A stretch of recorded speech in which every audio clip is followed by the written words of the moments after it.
membawa Kristus kepada bangsa-bangsa dan bangsa-bangsa kepada gereja Tuhan. Dia tetap setia. 8 Oktober 2025. 2 Timotius bab 2 ayat 1 hingga 13. Anakku, kuatkan dirimu dengan kasih kurnia yang ada dalam Kristus Yesus. Segala yang telah kau dengar daripadaku di hadapan saksi yang ramai, sampaikan kepada orang setia yang dapat mengajarkannya kepada orang lain pula.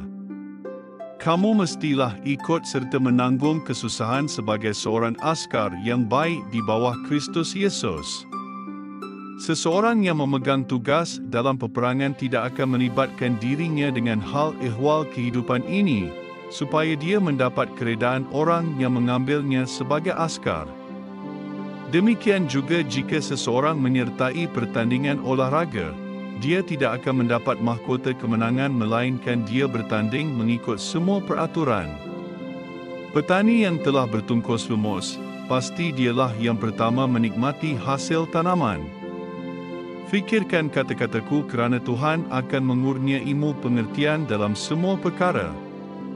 Ingatlah bahawa Yesus Kristus, keturunan Daud, telah dibangkitkan daripada kematian menurut Injil yang kusampaikan, yang kerananya aku menderita seolah-olah aku seorang penjahat, sehingga dipenjarakan. Tetapi firman Allah tidak mungkin dipenjarakan.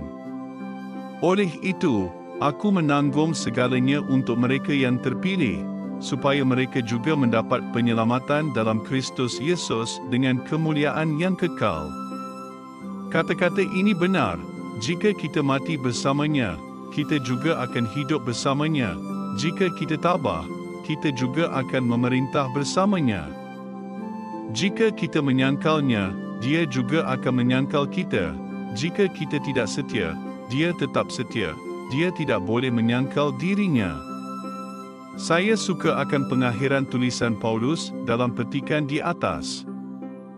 Dia bermula dengan perkara yang kita faham dan jangkakan. Jika kita mati bersamanya, kita juga akan hidup bersamanya.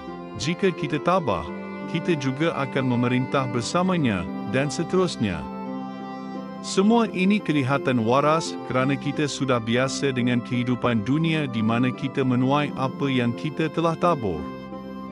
Akan tetapi, Paulus mengakhiri tulisannya secara mengejut, jika kita tidak setia, dia tetap setia, dia tidak boleh menyangkal dirinya. Tunggu sebentar.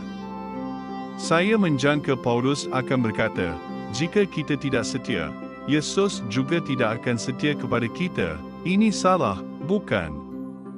Kerana kita memang jahat sebab kita orang berdosa yang sudah binasa. Tetapi bukanlah Yesus. Walaupun kita mengkhianatinya, dia tetap setia, penuh dengan kasih kurnia dan sedia mengampuni. Inilah harapan kita kerana Yesus tidak membalas kejahatan kita dengan kejahatan yang kita patut terima. Dia membalas kejahatan kita dengan kebaikan.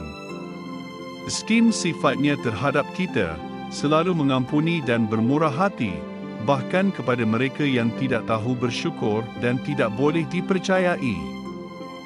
Jadi, dia datang ke dunia ini untuk menjadi juru selamat kita. Betapa indahnya Tuhan yang kita miliki.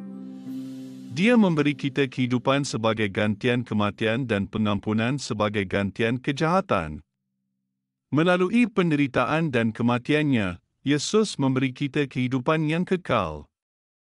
Setelah dia bangkit semula dari kematian, Yesus memberi kita Roh Kudus untuk tinggal di dalam kita yang akan mengubah kita semakin hari semakin menyerupai dirinya, yaitu kudus, penuh dengan kasih dan berbelas kasihan. Tuhan mengambil kejahatan kita dan mengubahnya menjadi kebaikannya. Syukurlah kepada Tuhan. Kita berdoa, Tuhan, saya bersyukur atas kesabaran dan kebaikan-Mu yang tiada berkesudahan terhadap saya. Saya mahu menjadi milik-Mu dan bersama dengan-Mu selama-lamanya. Amin.